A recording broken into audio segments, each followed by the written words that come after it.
Okay, go ahead. Hi, everybody. Thanks for joining us. We're back with Soft-Tex today. In May, we all got together and these guys very generously shared some interesting proprietary research they did on retail buyers and how they were thinking. And today they're back with some fresh consumer research. We've got Chris Marsh, who is Chief of Sales and Marketing for HomeTex, and Taylor Jones, who's VP of Marketing. Hi, guys. I know you gave me a little sneak peek. Got some interesting stuff to talk about today. Hi, Jennifer. Hi. How are you? Doing okay, thanks. How about you guys? We're great. Lots going on in our industry. Yeah. Yeah. I think you kind of teed it up well. I think Taylor and I have tried to provide some insight and some data and analytics. You know, we all have a gut, and our gut is usually right, but sometimes it's wrong. What we did is we took some buyer surveys back in May, and I think we all know the world we're living in is unique and it's different, and we're all trying to navigate a pandemic and how do you do business in a pandemic. And so we're just trying to provide up-to-date information. We did the buyer survey several months ago, and I think what we got out of that, our key insights were kind of don't be flat-footed, I think is what we said, because we could see that the home business looked to be in a good position, which included textiles and mattresses. We're not in housewares, but housewares look to be positive. Obviously, the home goods retailers like Lowe's and Home Depot were positioned to be in a good spot. E-com and value, and those were kind of the main takeaways that we got from that survey. And lo and behold, I think that we're all living that right now. You see some of the results from Lowe's and Home Depot, fantastic. There were some winners because they were allowed to stay open in Walmart and Target. But as businesses have reopened, the winners are definitely in our world of home goods. And there's some losers, unfortunately, as travel and tourism and restaurants and apparel are tough. But for the foreseeable future, we think that those industries or those categories will still be strong. So what did we do? We wanted to go to kind of step two, or the next point was, let's do a consumer survey.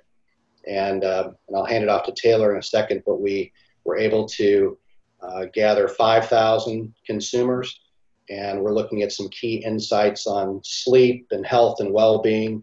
And then we'll go through some product insights, the shopping journey and product satisfaction.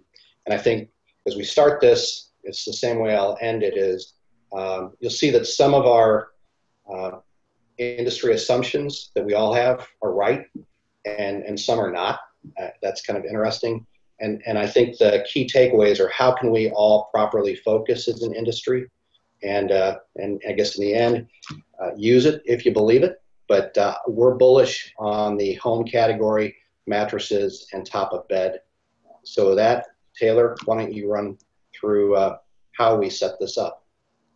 Absolutely, Chris. So with the consumer survey, our objective was to get a representative sample of the U.S. population. So it's representative of the 4 U.S. census regions: Northeast, South, Midwest, West.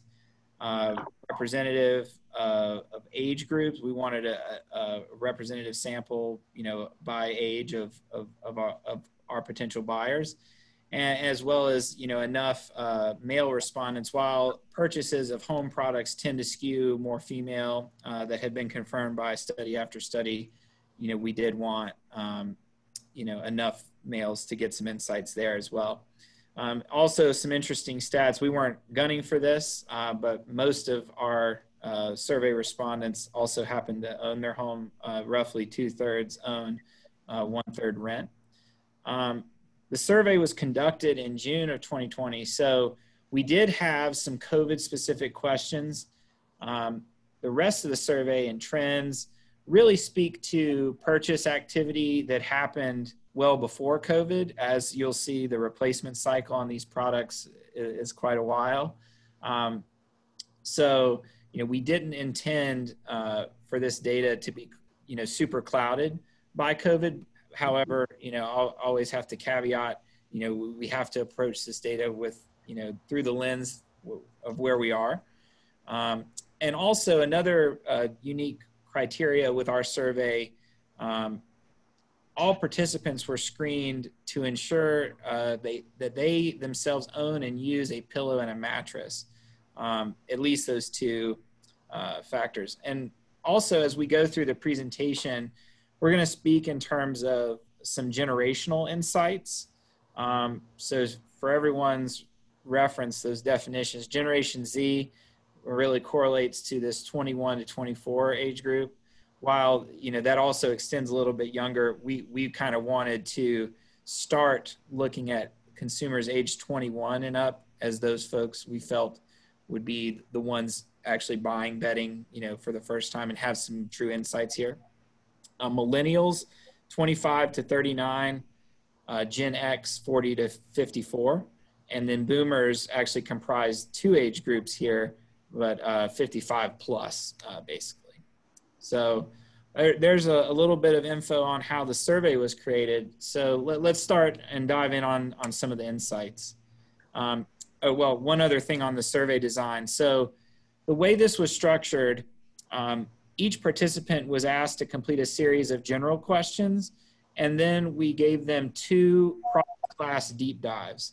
So because a lot of surveys in the past by other companies are done about the mattress industry, given it's a huge industry, we at Soft-Tex, we focus on other top of bed accessories. So we wanted to make sure that we got the most insights on pillows. So that product class deep dive was completed by all 5,003 respondents. Mm. And then the next set of questions was varied based on what they said they owned.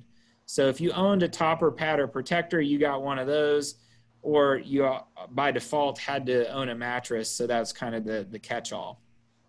So a little bit more on the survey design. So the key insights, we'll begin with, kind of the general questions that we asked about sleep, health, and well-being.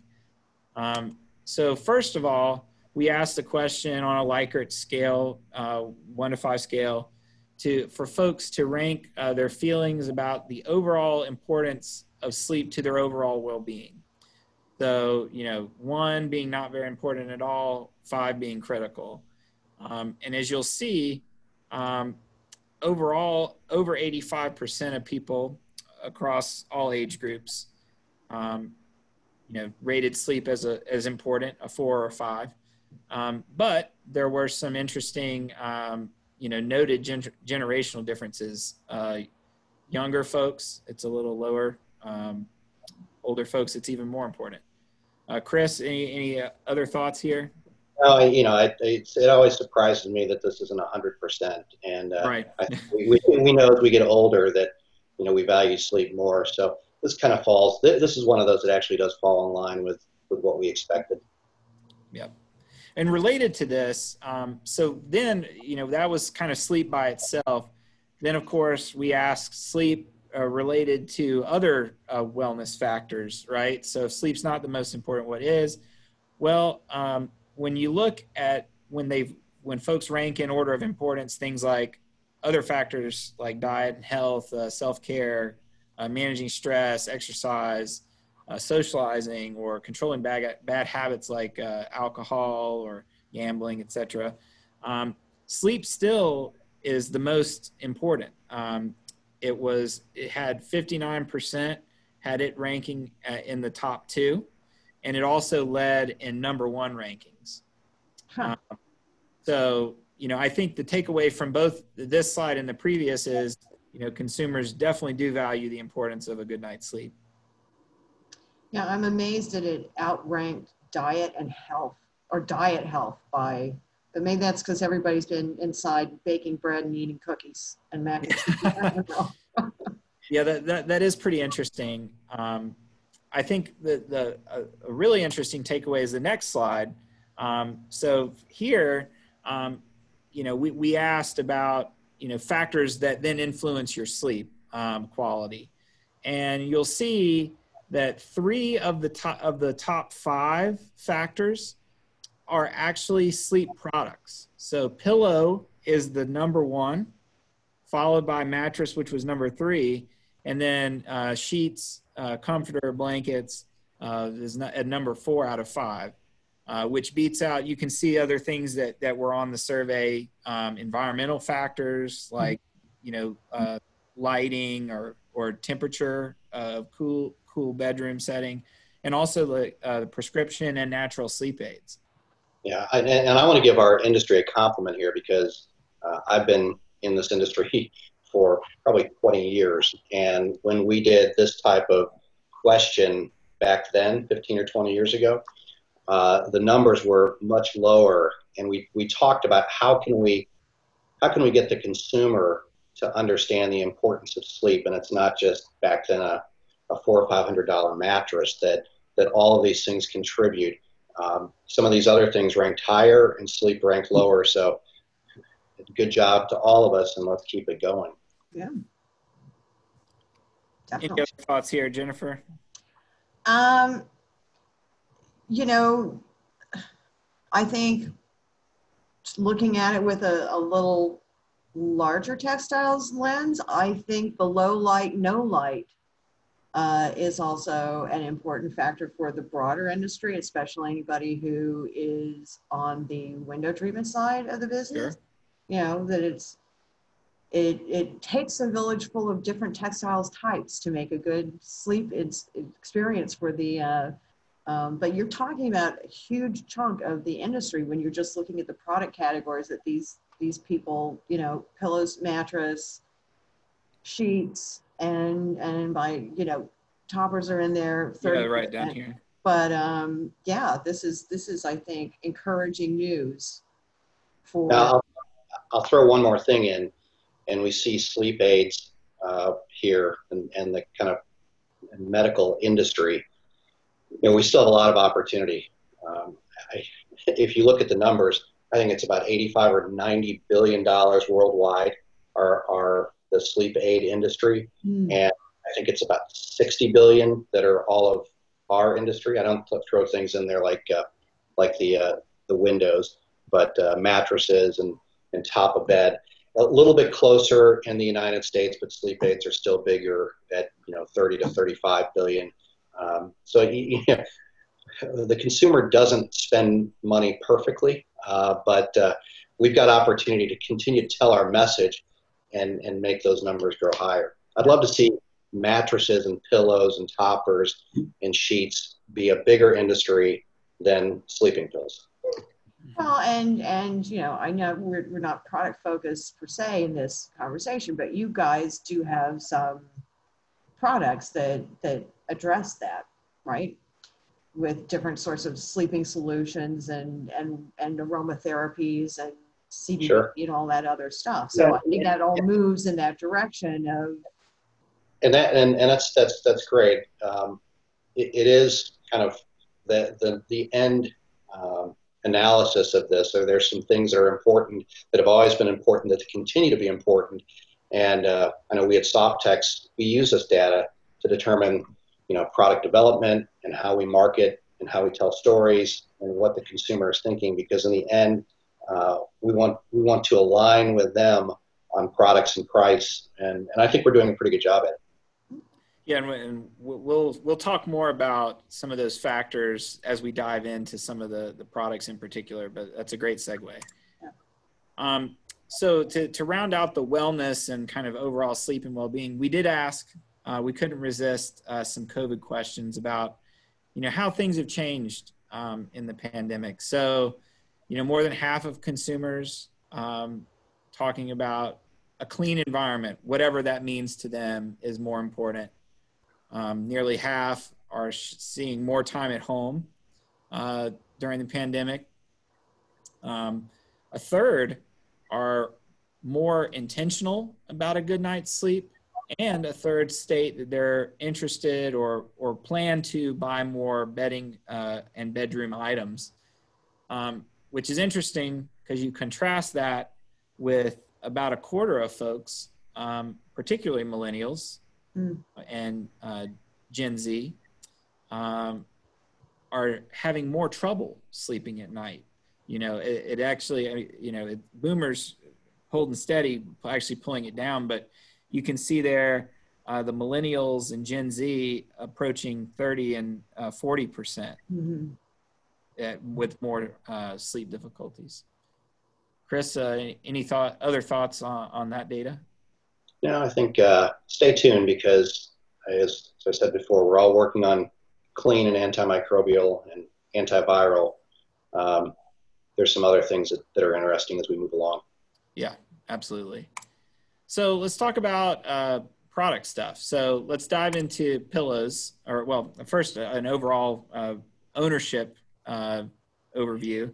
So as we mentioned at the top of the survey, everybody had to own and use a mattress and a pillow to be opted into this survey. Pretty much half of folks, roughly a little less than, own a topper, a pad, or a protector. About a third of folks own a pillow protector. We also have some stats on here about, you know, maybe, you know, it's used in your household. So maybe you don't use it, but somebody else in the household does, or for guests. I think one thing here is, you know, we all know this because we're in the industry, but what the heck is a topper, a pad, and a protector? We gave images and photos and try to be very descriptive of what those were to get accurate information. Yeah, and I think you'll see as we dive deep into each one, people chose the one versus the other for different reasons, and so that's probably the more interesting insight. But you know, pretty interesting information to kick things off. Other summary that we had: so satisfaction, replacement cycle, and the price paid for the last one that you got. So consumers are most satisfied with their protector. And as you'll see, that's because they're looking for that product to serve an explicit purpose of waterproof protection in particular. So spoiler alert. But then, you know, the rest of the satisfaction is a little bit lower. So, you know, roughly 2/3 of people on mattress pads and toppers. And then it drops down a little bit for pillow and mattress. So from a replacement cycle standpoint, every product class is 1 to 5 years, with the exception of mattress and pillow, where it was kind of a tie that your mattress is either 1 to 5 years old, or there were another class that people selected for their mattress was greater than 8 years, or they didn't remember. Oh boy. And we did ask a slightly different kind of criteria for pillows, because we expected that to be a little bit shorter. We had kind of different time buckets, and we'll dive into what those were, but the vast majority of folks are replacing their pillow inside 2 years. And then from a standpoint, you know, pretty varied. Pillow, the most popular, was $10 to $50. Pad and topper, so I think this was the bigger thing to distinguish the two. Pad is a lower cost solution compared to a topper, you know, to enhance the feel of a mattress. Protector, obviously, you know, providing that waterproof protection. People were willing to spend between $20 and $50 most commonly, although a quarter of folks were willing to pay more, which we'll dive into.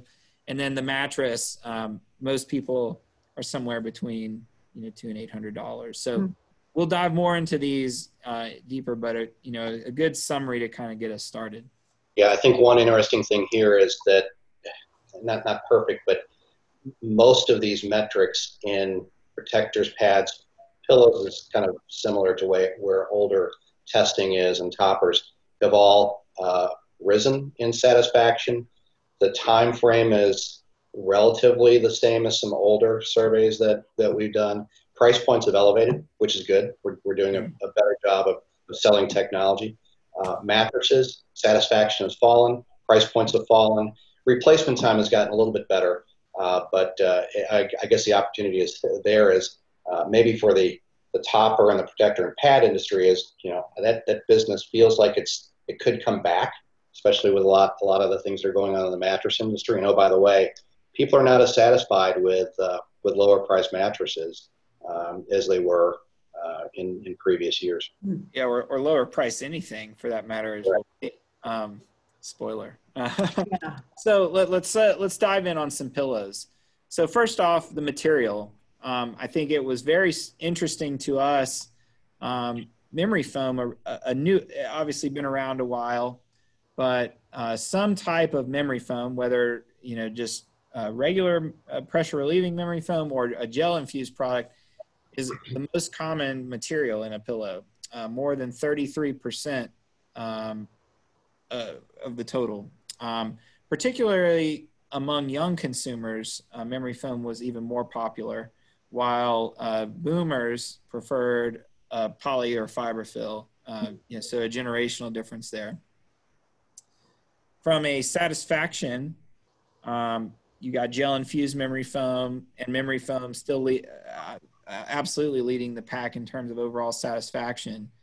And then if you look by price across all materials, you see a pretty linear direct correlation between the higher the price that was paid and the higher degree of satisfaction that's reported. Mm-hmm.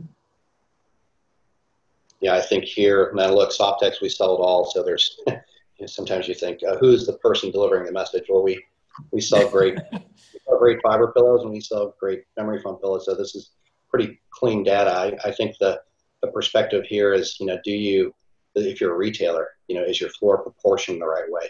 And I think there's a lot of natural pillows out there, and probably, depending on the retailer, not as many foam.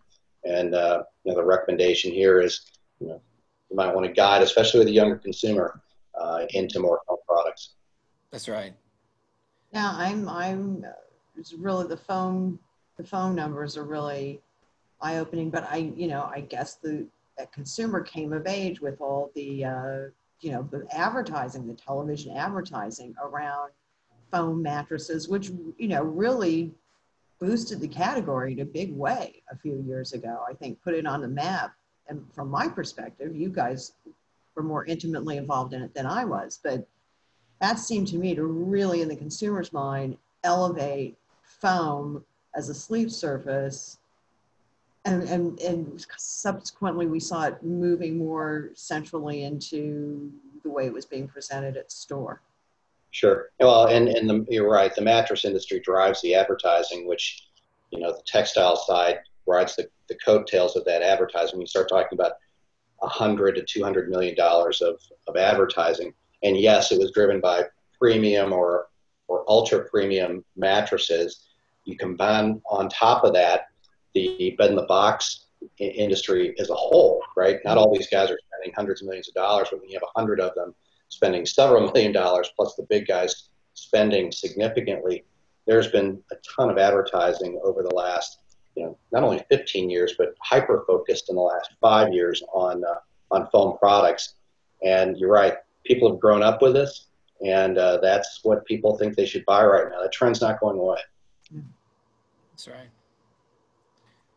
So what about the shopping journey? What does that look like? So on the left, we looked at where folks reported their current pillow, where it was purchased. So the largest single bucket, people are purchasing from a mass retailer like Target or Walmart, particularly younger consumers, not boomers. The boomers prefer to shop at a department store. And then kind of, as you go down, mattress store, Bed Bath store, Amazon, and other e-com, it kind of falls down.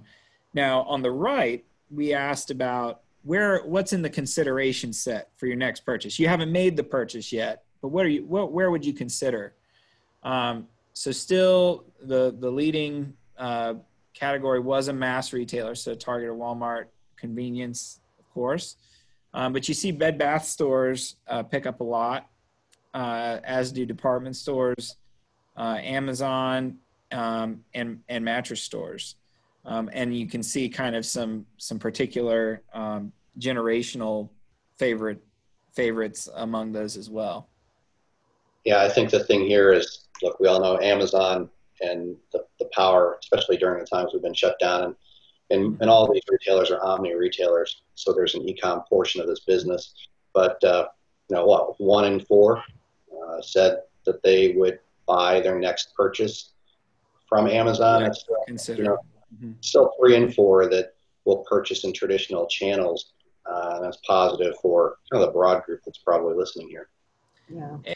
I also thought it was interesting, from both the current purchase and the future purchase, the younger consumer, it's split. There's a good many millennials, that they favor obviously Amazon and e-commerce sites, but also you'll notice Gen Z and millennials are listed as a favorite among mattress stores in both categories. So there is a segment of the younger consumers that does want that surprise and delight store experience, which I thought was interesting. So this is probably my favorite graph, and the most interesting perhaps of the presentation, because it plays out in other categories. But we call this the Magic Quadrant, a kind of no trademark infringement on Gartner, but this is the Magic Quadrant of pillow features. So up and to the right, high, this looks at importance and influence of the overall purchase decision. So, importance being percentage of people selecting this item as an important feature in the rank order. And then looking at, we asked like a point question, out of 100 points, how do you assign the level of influence a factor has to the overall decision process? So if it's high in both, it's a must-have, right? So you'll see there's 5 things in the must-have. So price, support, it is just more comfortable, it has cooling features and softness. So, you got really price and value, and then 3 factors of comfort and cooling that are in the must-have. As you go around the horn, so the second quadrant or top left, niche features, so above average influence, but only important to some or a few people. So things like laundering, the material, so in this case it being memory foam, and brand. And then the third quadrant, bottom left, secondary features. This one had a surprising member given when we asked the survey, but antimicrobial actually fell in this bucket, below average influence and importance, despite obviously earlier in the survey, we noted that everybody is prioritizing a cleaner home environment. And then on the bottom right, so nice to have, so higher importance, but below average influence. So that was the laundering, in this case. So, Chris, what else do you have to say to this one? I think you framed it up, right? When we looked at this, we had it kind of bucketed with a big circle of the must-haves, and the thing that came, front and forward was it's comfort, it's value, it's cooling. Comfort, value, cooling. Done this for 20 years, and these things are always at the top, and everything else kind of falls down, and they're big numbers when they come up to the top. We're showing you the pillow one, but it rings true in the other product categories. And we're all focusing, every one of us, and I'm guilty, Taylor's guilty, and I'm sure about 95% of the people that are listening are guilty of we're focusing on antiviral or antimicrobial, which I don't think we should stop. But the consumer still is saying it's comfort, it's value, it's cooling. Those are the most important features when for a product you use for a long time and every night. That's right. Jennifer, thoughts on this? Any surprises? Yeah, I mean, well, yeah, the antimicrobial is surprising, but also I'm wondering, it looks like, the must-haves, this is, you've got to set the table with this, right? On whatever you're doing, unless you're speaking to those few who are, there is a niche group out there that's rating cheapest of the cheap very high. So unless you're speaking to them, it looks like these are your table stakes, right? And then I guess from the marketing side, how do you balance those extra features when you are going to offer something like antimicrobials or made from organics, which I see also falls over into the niche, that these are additive to the basics? I mean, how do you see that playing out from a marketing perspective as you're directing these messages to consumers? I certainly feel, that it comes back to having a complete assortment. Obviously at the fundamental, you have to address the different price points, and it all comes back to, comfort and cooling. But then, how do you influence the other niche attributes? Like, I think a lot of folks, just because if you check the box of cooling, you can certainly add other things. I don't think it hurts you. Right. But, in terms of your focus, how are you leveraging your store space and allocating, appropriate space to the, right materials, as we saw earlier with, memory foam being, much higher than perhaps we expected, or online, how are you attributing, with the drill down search? Do you have these drill downs broken out overall? Mm-hmm. Do you have product that addresses them, first of all, on your site? Yeah. Any thoughts on that question? No, I think it comes down to, you'll get a couple of people that have been in this industry for a while that would say, I told you so, right? It's sustainable, is great, but the customer still wants, comfort, cooling. I think just proportion is the way to look at this, and how do you, portion your assortments and your floors based on this information. I mean, there's some things that you cannot ignore, and I wouldn't ignore, and these other things round out the assortments. That's right. So shifting gears to mattress toppers. Again, in this category, memory foam is overwhelmingly the most popular topper material, especially among the younger consumers, again, Gen Z and millennials. In terms of a replacement cycle, you can see pretty much all of the vast bulk of them are purchased within 5 years, with the largest single bucket being 1 to 2 years ago. In terms of a cycle, most folks, the biggest bucket it was a planned purchase every 2 to 4 years. And then another third of consumers said undetermined or varied schedule, which could mean that, they're waiting for a sale, or spur of the moment. It just wasn't a planned purchase. Boomers were the most likely to not have those firm replacement plans on this overall list.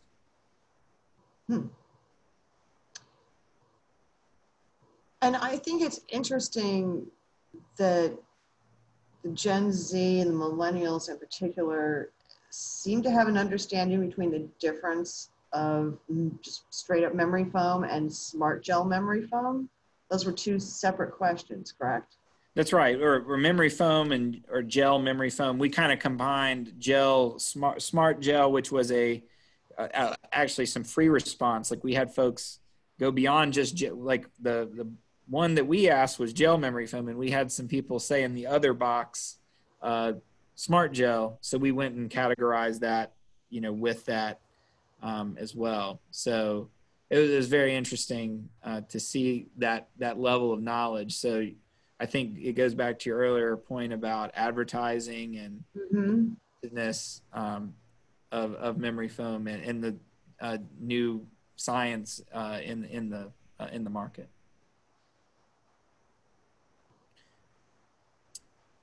One interesting piece I will say was a much higher ranking for the I don't know perhaps than 1 in 10.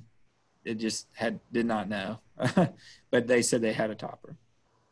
Chris, any other thoughts on just kind of ownership and no, I think you guys got this one. So other kind of summary things, like I mentioned, it is for most people that own toppers a planned or a regularly scheduled thing. Higher price point, as you'll see, particularly compared to kind of a competing class of product pad. And the folks are really looking for, a topper to provide that softness to enhance their mattress. Again, with cooling features, and it has to fit within the budget. And many are looking for memory foam by that material type. Yeah, I think that the takeaway from all of this is the topper business has had some headwinds over the last few years, mainly because of mattresses becoming lower in cost, and they started to collide. And the mattress industry is going through some capitulations, whether it's from tariffs or anti-dumping on the low end, and so you're seeing supply become less on that end. And as that happens, number one, there's some positives to the better end of the mattress industry, but the void will be filled with toppers again. And so my prediction here is the topper industry will become strong in 2021. Right. Or is it when I looked at kind of the overarching things, and again, I would say this data, there's so many ways to slice it, and we're presenting, a very summarized view. But my perception when I looked at, the total was, are people cheaping out on a mattress a little bit, knowing that they can get a nice topper? That's one sub-interpretation of some of what the data is showing. Were you finding that happening more frequently within a certain age group, where they were going cheaper on the mattress and supplementing with the topper? I think it does fall to the younger consumers. I found it really interesting that the younger consumers, Gen Z and millennials, both had a topper, on the high consideration scale of being a planned and regularly scheduled purchase. So it's actually for those groups higher than 43%. And also, yes, some of them said as an impulse or spur of the moment, but those same groups correlated to some of the lower purchase price in the mattress side of things, which we'll get to. Okay. But it was interesting. So shifting gears to mattress pads. So same type of data, ownership versus and also purchase history. So this is really looking more at the I think kind of some film material and cover material was mixed here in how people responded to this question. I think most people, have a cotton mattress pad fabric. I don't necessarily know that that's the fill, right? But that's how people responded to this question. So, most people have a cotton fabric mattress pad on the outer, which is likely filled with polyester. And some people, as you can see, kind of had, they understood more of this question was more oriented to film material. Most purchase within 5 years. The biggest category within 1 to 2 years ago, more than a quarter of folks.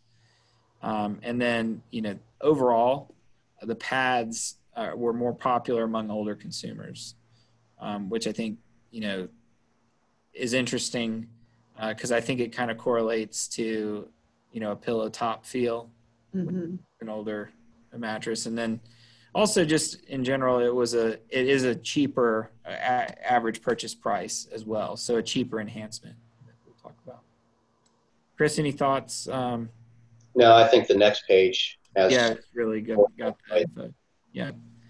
So again, similar to toppers, for the biggest group of folks, this was a planned purchase, or as a second category, when their mattress or their old one had broken down. Much cheaper purchase price, and again, similar must-have features, price, cooling, comfort, with the addition here of the laundering and cleaning. So Chris, any? Yeah, I think this goes back to some of our other comments that, comfort this is a solution for comfort. Mattress pads like toppers probably have some tailwinds behind them because it's a little bit more affordable way to add softness or comfort to your mattress purchase. Price is a piece of that. Cooling and laundering are important. So I think that mattress pads, maybe not as much as toppers, but have growth opportunities in the next 12 to 18 months. Right. I'm surprised to see the range on the pricing. It's the scope of it's broader and higher than I expected it to be on how much they last paid for a pad. Interesting. Yeah, I think that, the other interesting thing here was, for a topper, it can be hard to wash those, especially given that many of them on the market are memory foam. You can't really wash memory foam. Or if you do, you can't really dry it. But, I think that was a big differentiator for pads. Like people that own them were willing, bought it because it was cheaper. It did address the comfort concern, and they could launder it. Yeah. So protectors, folks here, the reason you bought it is to provide the waterproof protection. And, for that feature, the bulk of people are paying that $20 to $49. Now, there is 25% of people who are willing to spend in the next price tier. And those same people also correlated with the addition of more features. So they liked the cooling and other factors, right? And I think it was interesting. Again, the biggest bucket, it is a planned or scheduled purchase. But we had been interested in, given that we do have some customers in the furniture channel. 11%, 1 in 10 did say that they bought it. And then, again, this is overall. This is not just for furniture stores. Right. 11% bought it at the same time as a cross-sell with their mattress. Yeah, and that's not an attachment rate. That would be much higher in a mattress store, but I think you framed that up the right way, Taylor. Yeah, I think that, this is across the board, thinking that, people are buying from a mass merchant or where there's maybe not that assisted sale. Exactly. I'll say the one thing about mattress protectors is it's our industry's toilet paper. They are wanted. They are being scooped up, and supply is in tight demand. And I don't think that. Look, the industry will catch up to the demand, but I think mattress protectors will become even more important. If you've got them and you're not advertising them, kind of shame on you right now. Yeah, we saw that, especially to bring back data from the buyer survey. That was the hot category. What fascinates me is that apparently the number one attraction is for waterproof protection. And I guess maybe that's because people have kids and pets and whatnot jumping around in bed. And not a hygienic or, from a few years ago, bed bugs were the big thing. They seem to have fallen off the radar, I guess. I mean, was waterproof like far and away the number one benefit feature for protectors? It was. people just correlate that to security, right? I mean, with all else fails, that's a barrier that's going to keep all the bad things away. I mean, waterproof in protectors has been married a little bit to the mattress warranty, that if there's a stain on a mattress, the warranty is null and void. And so there's kind of a selfish reason to have waterproof. But I think people are correlating waterproof with kind of safety and security right now. Okay. Yeah. I think and to Jennifer, to answer your question, we did ask, this section would include encasements. So, complete total protection across all sides. But really the, top panel waterproof protection was the biggest thing that people look for, as this is fundamental to me buying this. The other thing, and it wasn't directly asked, but I think a follow-up to that is, protectors are bought by people who are really looking to not affect that they want that security that Chris is talking about, but without changing the feel of their mattress. Okay. So shifting gears to mattresses, I think while between innerspring and pillow top, those added together, it's a higher total. Memory foam is showing growth significant growth versus the previous data that we'd seen, with almost 1 in 3 having a memory foam mattress. Also, we don't know, because there's a big percentage here that says, I don't know. But for the people that did know, younger consumers definitely preferring memory foam again as a material. And same story played out from a price satisfaction as with the other categories. A pretty direct positive correlation with price up to a point, which was interesting. And I think that the takeaways here, we kind of know foam. We think about value, cooling and technology important, and then that kind of premium or ultra premium, that's where the trend is going to go. There's some issues in the mattress industry from coil supply that I think will even make this more prevalent in the next 18 months. Really? I hadn't heard about that. So it's about the basic components, the supply chain for the components. And I'm not an expert, but I'm just hearing some rumblings that there's some component issues, and it probably falls in the favor of even more memory foam or foam business, or specialty business, I guess is the way it's categorized in that industry, will continue to grow probably at a significant clip. Okay. I'm also surprised to see that the remote controlled adjusted comfort mattresses I wouldn't expect a huge penetration, but that's lower than I would have expected it, honestly. Yeah, that one surprised us too, because it contrasts with some of the current sales data, because you have to remember this is asked about the most recent purchase in the past. Okay. So, the data that Dave Perry and Furniture Today produced looks at current sales from the industry, and I think that there is some distinction there. But this was the last purchase, so could date. As we saw, the replacement cycles longer for mattresses, so this could be about a mattress that's 5-8 years old. Gotcha. Yep. Yeah. Good point. Yeah.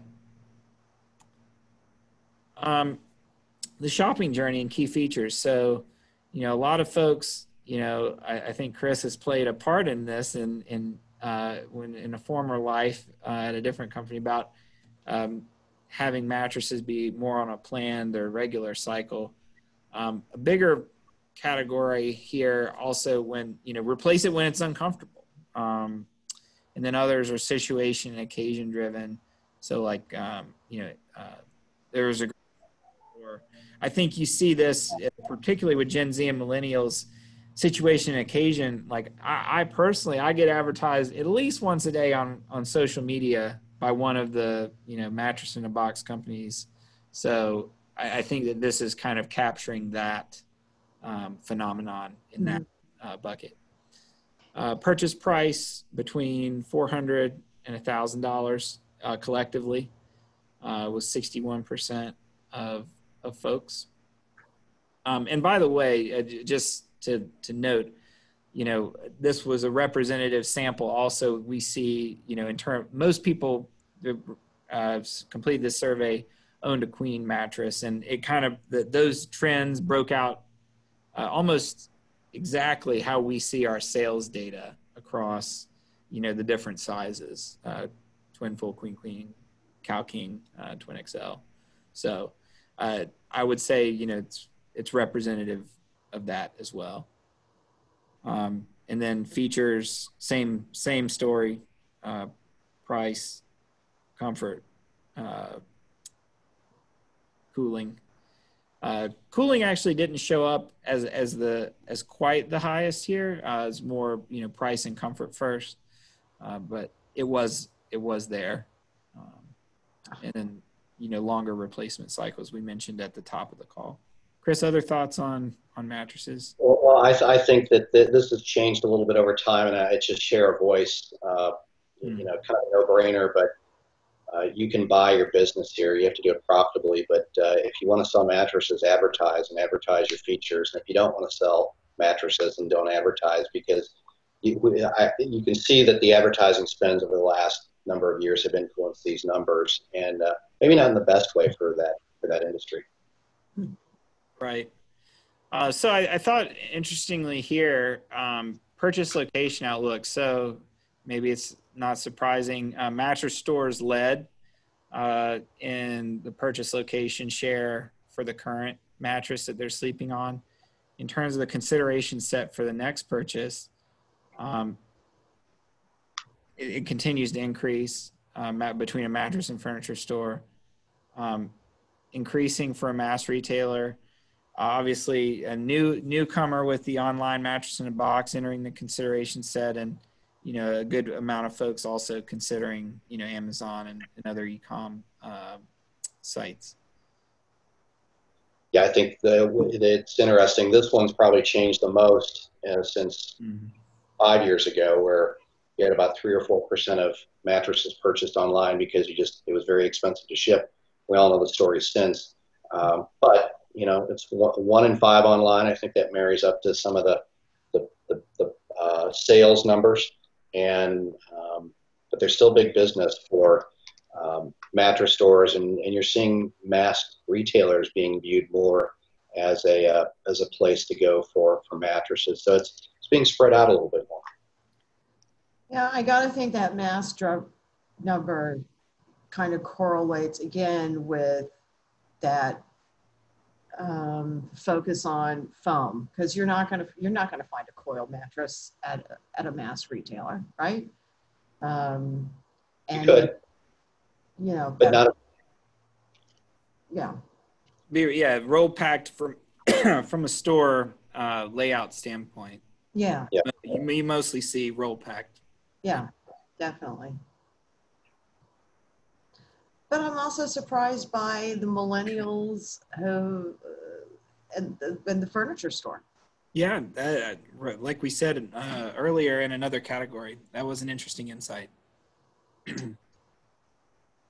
I wonder if that's tied to the fact that, the oldest millennials are in family formation and having kids, and maybe that's all part of building out households, and while you're building out rooms, you're also adding the mattress. I don't know.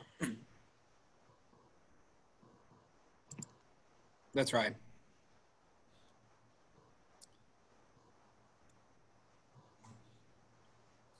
So those are all the categories. So what about final takeaways? So to kind of bring back what Chris said, at the start, our survey in April, we saw an immediate shift towards value products, and we still see that, as an important factor.